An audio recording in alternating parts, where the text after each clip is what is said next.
Okay. Looks good. He All turns the way down. around, Hands up. and you notice he keeps running even though he's in the sky.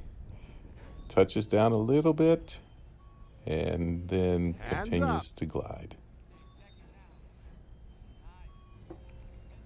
Now this coming up, I'm just doing some kiting. I didn't intend to go off of the training hill. Just practicing a little bit of kiting. Now this is No, the I'm just day of kiting our right now. solo. I'm starting to run, and I end up getting airborne about maybe a foot or two, and then I touch down. I kind of lose my balance and I go down to my knees. At that point, I just pulled on my lines to get a little bit of altitude, and then was able to run again. So it was a little sketchy, but a good learning experience. It was very light wind. We had to do a forward launch, and that forward launch was a little nerve-wracking. We had never practiced even a forward launch. So here we are, just I'm gliding down, and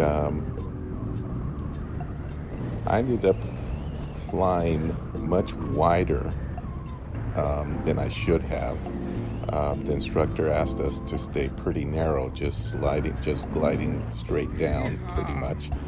And I just went a little bit further to the right than I should have and further to the left than I should have. But it was all good. I never felt I was in any kind of danger.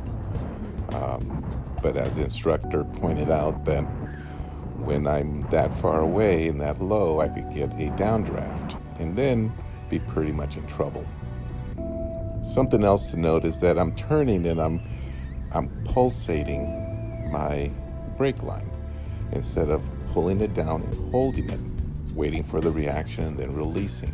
Everything is supposed to be smooth, so it's another learning point when flying. You have to be smooth on your controls. Also, I'm just crossing my legs. I'm really not body shifting, and I should be shifting my weight more to the right, and not just crossing my legs. I don't think the crossing of the legs really does much more than just look different.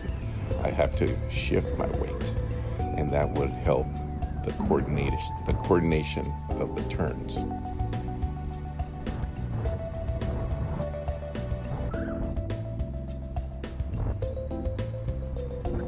The view is pretty spectacular. The wind is blowing in your face.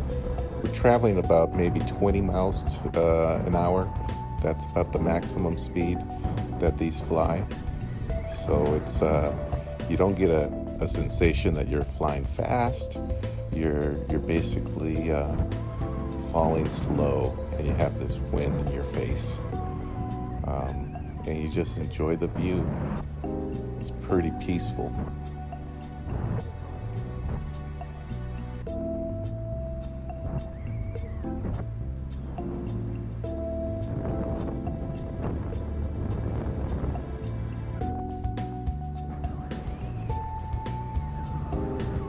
I do have to adjust my harness.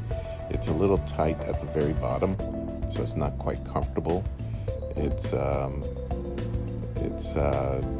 putting too much pressure on my manly bits, if you will. But there was no way I was going to release those lines and try to adjust. I figure I'll just live with it.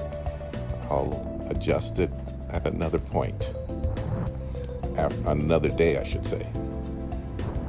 I wasn't getting my hands off of those lines. Now, right there ahead that's the another launch point. I believe that's the 750-foot launch point. And I'm heading a little south.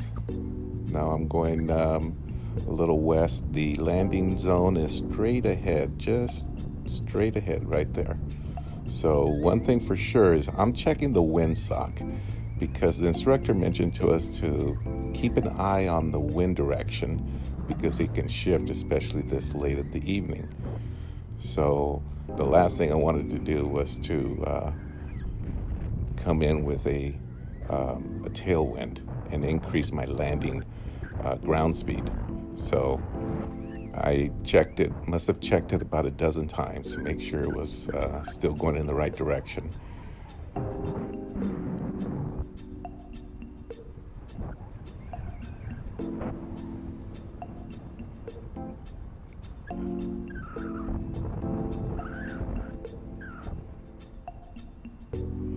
This is where I really should not have been flying. I should have turned much earlier. But as you can see, I'm still pretty much at a safe altitude.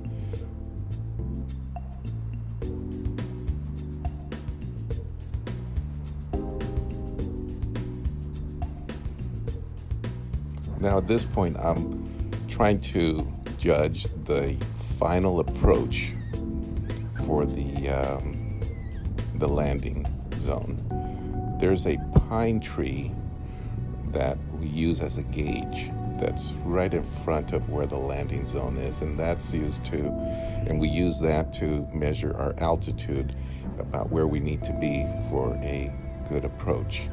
So I'm keeping an eye on it. You'll see it coming up ahead.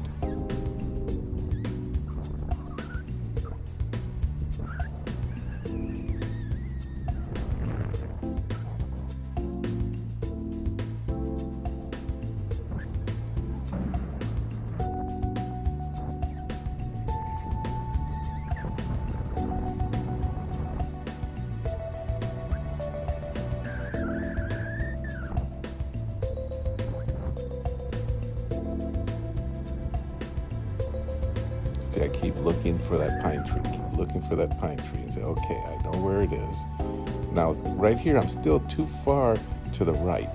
The instructor did not want me to fly over this construction zone that's right directly below me.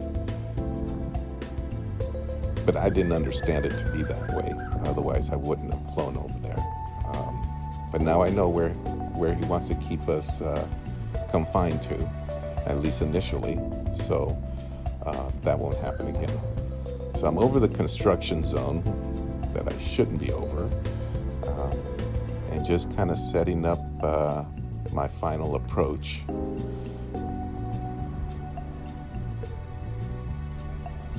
So the landing zone is directly in front of me.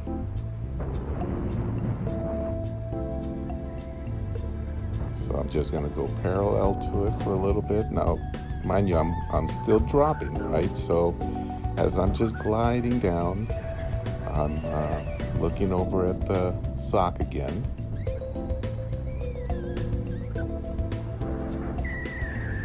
There's some power lines just before you get to that pine tree that I want to also put my eyes on and make sure that I completely clear those.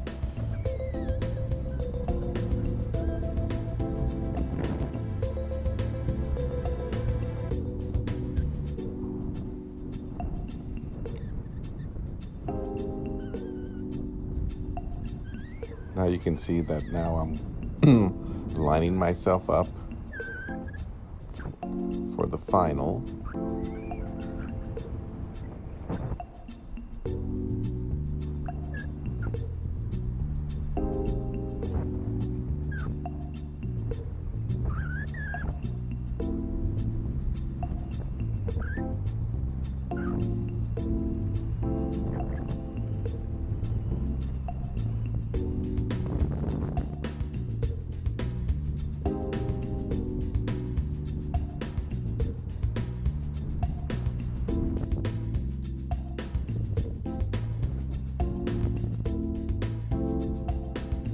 So there are the power lines directly below me.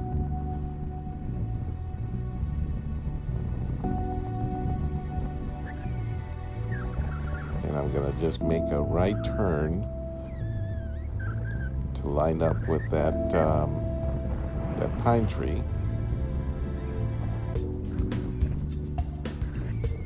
It looks like I'm a little lower than I really should be. So I was probably freaking out my instructor. So now I'm heading over to that pine tree. And you'll see that, yes, indeed, I was a little too low. I can't make it over that pine tree, so I just cut it short right over that palm tree. And I just start heading in. And something else to note, when I land, I'm starting to pump the brakes. I should have not done that. Should have kept it going. But I'm pumping them. And then I don't even pull them all the way, so you can see that I'm landing a little bit faster than I probably should have.